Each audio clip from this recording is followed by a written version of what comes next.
नमस्कार, आपल्या चॅनेलवर तुम्हा सर्वांचं पुन्हा एकदा स्वागत. आज आपण एका अत्यंत महत्त्वाच्या विषयावर बोलणार आहोत, जो तुमच्या सेवेचं पूर्ण फळ मिळवून देण्यासाठी आवश्यक आहे. अनेक भक्त सेवा करतात, पण त्यांना हवे तसे अनुभव येत नाहीत. त्यामागे कळत नकळत होणाऱ्या काही चुका कारणीभूत असू शकतात. आज आपण पाहणार आहोत स्वामींची सेवा करताना टाळायच्या 5 मोठ्या चुका. चला थेट विषयाला सुरुवात करूया. श्री स्वामी समर्थ. स्वामींची सेवा ही केवळ कर्मकांड नसून तो एक शुद्ध भाव आहे. स्वामी हे केवळ मूर्तीत नाहीत, तर ते आपल्या कर्मात आणि विचारात आहेत. जेव्हा आपण स्वामींची सेवा सुरू करतो तेव्हा आपल्याकडून काही चुका होतात, ज्यामुळे सेवेची शक्ती कमी होते. त्या चुका कोणत्या ते आज आपण सविस्तर समजून घेऊया. पहिली चूक, अहंकाराने केलेली सेवा. पहिली आणि सर्वात मोठी चूक म्हणजे अहंकार. स्वामींच्या चरित्रात एक प्रसंग आहे. एक पंडित अक्कलकोटला आले. त्यांना आपल्या ज्ञानाचा खूप गर्व होता. त्यांना वाटलं की मी स्वामींसमोर माझी विद्वत्ता सिद्ध करेन. पण स्वामींनी त्यांच्याकडे ढुंकूनही पाहिलं नाही. कारण जिथे मी असतो तिथे स्वामी नसतात. मी इतकी पारायण केली, मी रोज 10 माळी जप करतो, असा अहंकार मनात आला की सेवेचं फळ शून्य होतं. सेवा नेहमी दास बनून आणि नम्रतेने करा. दुसरी चूक, फळाची अतिइच्छा. दुसरी चूक म्हणजे सेवेच्या फळाची घाई करणे. अनेक जण विचारतात, मी 3 दिवस सेवा केली, अजून माझं काम का झालं नाही? स्वामी ही काही जादूची काठी नाहीयेत, ते तुमचे मालक आहेत. जसं एखादा रुग्ण डॉक्टरवर विश्वास ठेवून औषध येतो आणि आजार बरा होण्याची वाट पाहतो, तसाच विश्वास स्वामींवर ठेवा. फळाची अपेक्षा न ठेवता स्वामींना जे योग्य वाटेल तेच माझ्यासाठी चांगलं असेल, या विचाराने केलेली सेवा स्वामींना लवकर भिडते. तिसरी चूक, अशुद्ध विचार आणि आचरण.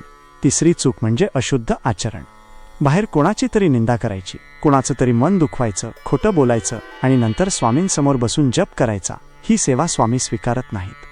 तुमचं अंतःकरण शुद्ध ठेवा. स्वामी म्हणतात, हृदय धरावा भाव, तरीच भेटे देवराव. तुमचे विचार जोपर्यंत सात्विक राहत नाहीत, तोपर्यंत सेवेचा प्रभाव तुमच्या आयुष्यावर पडत नाही. चौथी चूक, सातत्याचा अभाव. चौथी चूक म्हणजे सेवेतील खंड. अनेक भक्त एखादं संकट आलं की खूप सेवा करतात आणि कामं झालं की सेवा सोडून देतात. स्वामींची सेवा ही हवा म्हणून नाही, तर श्वास म्हणून असायला हवी. जसं आपण रोज जेवण करतो तसंच रोज नामस्मरण असायला हवं. जर तुम्ही ठरवलं असेल की रोज ठराविक वेळी जप करायचा, तर ती वेळ आणि ते सातत्य पाळा. तुमच्या शिस्तीवर आणि चिकाटीवर स्वामी प्रसन्न होतात. 5वी चूक, इतरांशी तुलना करणे. 5वी चूक म्हणजे स्वतःच्या सेवेची इतरांशी तुलना करणे. त्याला 3 दिवसात अनुभव आला, मला का नाही? किंवा तो माझ्यापेक्षा कमी सेवा करतो तरी तो सुखी कसा? असे विचार मनात आणू नका. प्रत्येकाचे प्रारब्ध वेगळे असते. स्वामींना माहिती आहे की कोणाला कधी आणि किती द्यायचे आहे. दुसऱ्याच्या ताटात काय वाढलंय हे पाहण्यापेक्षा स्वामींनी तुम्हाला जे दिलंय त्यात समाधान माना आणि आपली सेवा आनंदाने सुरू ठेवा. तर मित्रांनो, आजपासून सेवा करताना या 5 गोष्टी आवर्जून लक्षात ठेवा. तुमची सेवा जितकी निस्वार्थी आणि शुद्ध असेल, तितके स्वामींचे अनुभव तुम्हाला लवकर येतील. तुम्हाला आजचा हा भाग कसा वाटला? कमेंट्समध्ये श्री स्वामी समर्थ नक्की लिहा.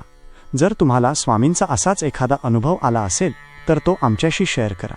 व्हिडिओ आवडला असेल तर लाईक आणि शेअर करा. चॅनेलला सबस्क्राईब करायला विसरू नका. मित्रांनो, आज आपण सेवेतील चुका पाहिल्या, पण उद्याचा भाग याहूनही खास असणार आहे. अनेक भक्त विचारतात की स्वामी, आम्ही घरी तर सेवा करतोच, पण स्वामींच्या केंद्रात किंवा मठात जाण्याचं नक्की महत्त्व काय? तिथे गेल्यावर आपली सेवा 1000 पटीने प्रभावी कशी होते?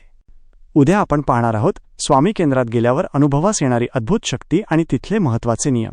उद्याचा भाग चुकवू नका. श्री स्वामी समर्थ.